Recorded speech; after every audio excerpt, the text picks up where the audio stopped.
sleepy reader, with another chapter from the wonderful Wizard of Oz. Tonight we read chapter 19, Attacked by the Fighting Trees. The next morning, Dorothy kissed the pretty green girl goodbye, and they all shook hands with the soldier with the green whiskers, who had walked with them as far as the gate. When the guardian of the gate saw them again, he wondered greatly that they could leave the beautiful city to get into new trouble.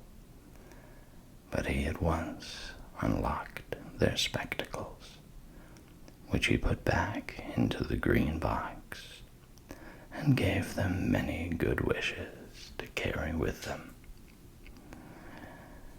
"You are now our ruler," he said to the Scarecrow, "so you must come back to us as soon as possible."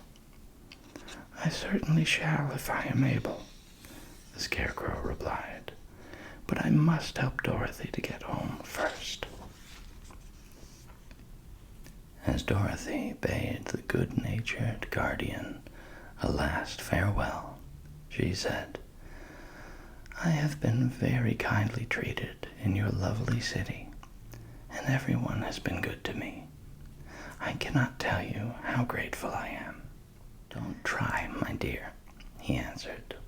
"We should like to keep you with us, but if it is your wish to return to Kansas, I hope you will find a way."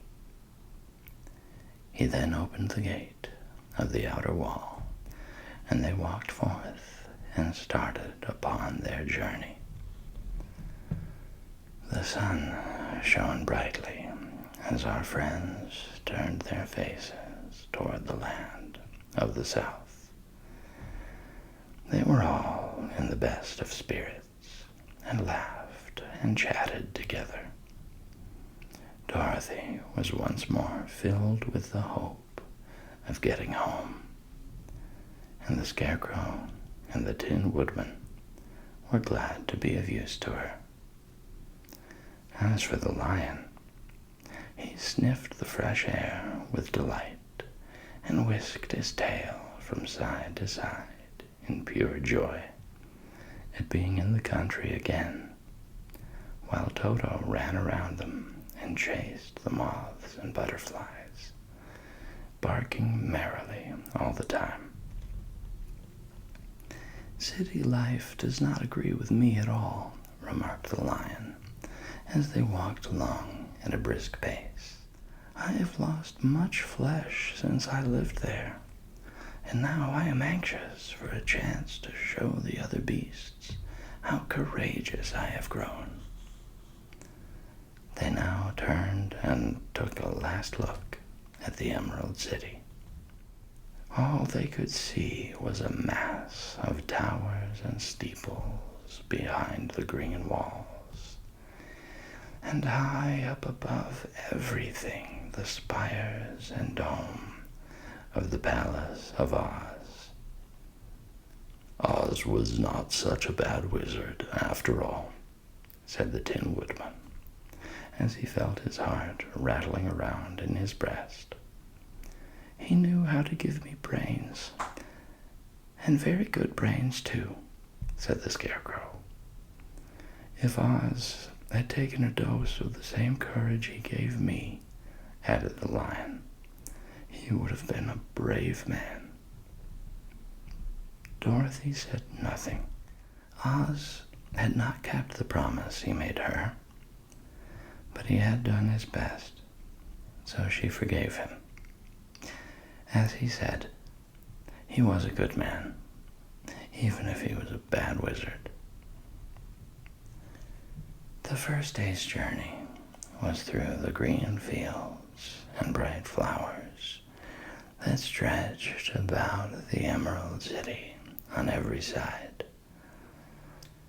They slept that night on the grass, with nothing but the stars over them, and they rested very well indeed. In the morning, morning, they traveled on until they came to a thick wood. There was no way of going around it, for it seemed to extend to the right and left as far as they could see. And besides, they did not dare change the direction of the journey for fear of getting lost. So they looked for the place where it would be easiest to get into the forest. The Scarecrow, who was in the lead, finally discovered a big tree with such wide-spreading branches that there was room for the party to pass underneath. So he walked forward to the tree. But just as he came under the first branches, they bent down and twined around him, and the next minute he was raised from the ground and flung headlong among his fellow travelers. This did not hurt the Scarecrow, but it surprised him, and he looked rather dizzy when Dorothy picked him up. "Here is another space between the trees," called the Lion. "Let me try it first," said the Scarecrow, "for it doesn't hurt me to get thrown about." He walked up to another tree as he spoke, but its branches immediately seized him and tossed him back again. "This is strange," exclaimed Dorothy. "What shall we do?" "The trees seem to have made up their minds to fight us and stop our journey," remarked the Lion. "I believe I will try it myself," said the Woodman, and shouldering his axe, he marched up to the first tree that had handled the Scarecrow so roughly. When a big branch bent down to seize him, the Woodman chopped at it so fiercely that he cut it in two.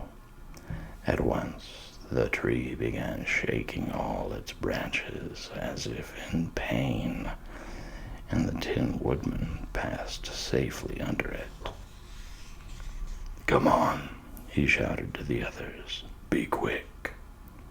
They all ran forward and passed under the tree without injury, except Toto, who was caught by a small branch and shaken until he howled. But the Woodman promptly chopped off the branch and set the little dog free. The other trees of the forest did nothing to keep them back, so they made up their minds that only the first row of trees could bend down their branches, and that probably these were the policemen of the forest, and given this wonderful power in order to keep strangers out of it. The four travelers walked with ease through the trees until they came to the further edge of the wood. Then, to their surprise, they found before them a high wall, which seemed to be made of white china. It was smooth, like the surface of a dish, and higher than their heads. "What shall we do now?" asked Dorothy. "I will make a ladder," said the Tin Woodman, "for we certainly must climb over the wall."